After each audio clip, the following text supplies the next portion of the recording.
ಸಾರಿಗೆ ನೌಕರರ ಬೇಡಿಕೆಯ ಸಮರ ಮುಂದುವರೆದಿದ್ದು, ಸರ್ಕಾರ ಇತ್ತೀಚೆಗೆ ನಡೆಸಿದ ವೇತನ ಪರಿಷ್ಕರಣೆಯನ್ನು ತಿರಸ್ಕರಿಸಿದೆ ಮತ್ತು ಮುಷ್ಕರ ಖಚಿತ ಎಂಬ ಸಂದೇಶ ಸಾರಿದೆ. ಇದಕ್ಕೆ ಸರ್ಕಾರ ಕೂಡ ಪ್ರತಿತಂತ್ರ ಹೆಣೆದಿದ್ದು, ಮುಷ್ಕರ ನಡೆಸಿದರೆ ಪರ್ಯಾಯ ಮಾರ್ಗ ಕಂಡುಕೊಳ್ಳಲು ಪ್ರತಿತಂತ್ರ ಹೆಣೆದಿದೆ. ಹೌದು, ಸಾರಿಗೆ ನೌಕರರ ಹಾಗೂ ಸರ್ಕಾರ ನಡುವಿನ ಸಮರ ಮುಗಿಯುವ ಲಕ್ಷಣವೇ ಕಾಣುತ್ತಿಲ್ಲ. ಸಾರಿಗೆ ನೌಕರರ ವೇತನ ಹೆಚ್ಚಳದ ಕುರಿತು ಸರ್ಕಾರದ ಆದೇಶವನ್ನು ಕರ್ನಾಟಕ ಸಾರಿಗೆ ನಿಗಮಗಳ ಕಾರ್ಮಿಕ ಸಂಘಟನೆಗಳ ಜಂಟಿ ಕ್ರಿಯಾ ಸಮಿತಿ ತಿರಸ್ಕರಿಸಿದ್ದು, ಈಗಾಗಲೇ ಘೋಷಿಸಿರುವಂತೆ ಮೇ 20ರಿಂದ ಅನಿರ್ದಿಷ್ಟಾವಧಿ ಮುಷ್ಕರ ನಡೆಸಲು ಮುಂದಾಗಿದೆ. ಇನ್ನು ಬಸ್ ಸಂಚಾರ ನಿಲ್ಲಿಸಿ ಮುಷ್ಕರಕ್ಕೆ ಮುಂದಾಗಿರುವ ಸಾರಿಗೆ ನೌಕರರಿಗೆ ಸರ್ಕಾರ ಕೂಡ ಬಿಗ್ ಶಾಕ್ ನೀಡಲು ಮುಂದಾಗಿದೆ. ರಾಜ್ಯ ಸಾರಿಗೆ ನೌಕರರಿಗೆ ಸಡ್ಡು ಹೊಡೆಯಲು ಸರ್ಕಾರ ಪ್ಲಾನ್ ಮಾಡಿದ್ದು, ಮೇ 20ರಿಂದ ನೌಕರರು ಬಸ್ ನಿಲ್ಲಿಸಿ ಮುಷ್ಕರಕ್ಕೆ ಮುಂದಾದರೆ ಸರ್ಕಾರ ಮುಂದಿರುವ ಆಯ್ಕೆಗಳ ಬಗ್ಗೆ ಯೋಜನೆಯನ್ನು ರೂಪಿಸಿವೆ. ಸಾರಿಗೆ ನೌಕರರಿಗೆ ಪರ್ಯಾಯವಾಗಿ ಖಾಸಗಿ ಬಸ್ ಚಾಲಕರ ನೇಮಕ ಸಾಧ್ಯತೆ ಇದೆ. ಸರ್ಕಾರಿ ಬಸ್ ಬದಲಾಗಿ ಖಾಸಗಿ ಬಸ್ಗಳ ಕಾರ್ಯಾಚರಣೆಗೆ ಪ್ಲಾನ್ ಮಾಡಲು ಸರ್ಕಾರ ಸಿದ್ಧತೆ ನಡೆಸಿದೆ.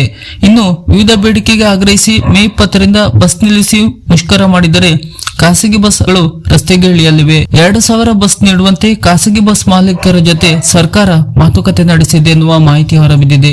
ಶಕ್ತಿ ಯೋಜನೆಯಿಂದ ಖಾಸಗಿ ಬಸ್ ಮಾಲೀಕರು ಬಸ್ ಓಡಾಟವನ್ನೇ ನಿಲ್ಲಿಸಿದ್ದರು. ಇದೀಗ ಮತ್ತೆ ರಸ್ತೆಗಿಳಿಯಲು ಖಾಸಗಿ ಬಸ್ ಮಾಲೀಕರು ಮುಂದಾಗಿದ್ದಾರೆ.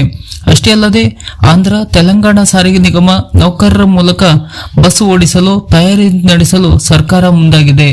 ಸಾರಿಗೆ ನೌಕರರು ಬಸ್ ಸಂಚಾರ ಬಂದ್ ಮಾಡಲು ಕೆಲಸಕ್ಕೆ ಹಾಜರಾಗದೆ ಪ್ರತಿಭಟನೆಗೆ ಇಳಿಯಲು ಸಜ್ಜಾಗುತ್ತಿದ್ದಂತೆ ಸರ್ಕಾರ ಹೋರಾಟಕ್ಕೆ ಸಡ್ಡು ಹೊಡೆಯಲು ಮುಂದಾಗಿದೆ ಎನ್ನಲಾಗುತ್ತಿದೆ.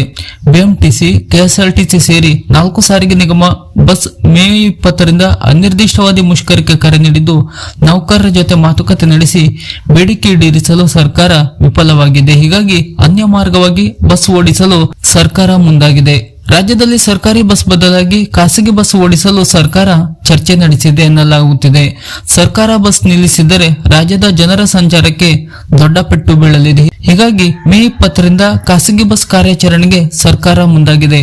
ನೌಕರರು ಕರ್ತವ್ಯಕ್ಕೆ ಬಾರದಿದ್ದರೆ ಪರ್ಯಾಯ ಮಾರ್ಗ ಹುಡುಕಲು ಚಿಂತನೆ ನಡೆಸಿದೆ. 12.5% ಮಾತ್ರ ವೇತನ ಹೆಚ್ಚಳ ಮಾಡುವುದಕ್ಕೆ ಸಾಧ್ಯ ಎಂದು ಸರ್ಕಾರ ಹೇಳಿದ್ದು, ನೌಕರರ ಸಮಿತಿ ಒಪ್ಪಿಲ್ಲ. ಹೀಗಾಗಿ ರಾಜ್ಯ ಸರ್ಕಾರ ಹಾಗೂ ಸಾರಿಗೆ ನೌಕರರ ಸಮರ ಮುಂದುವರೆದಿದೆ.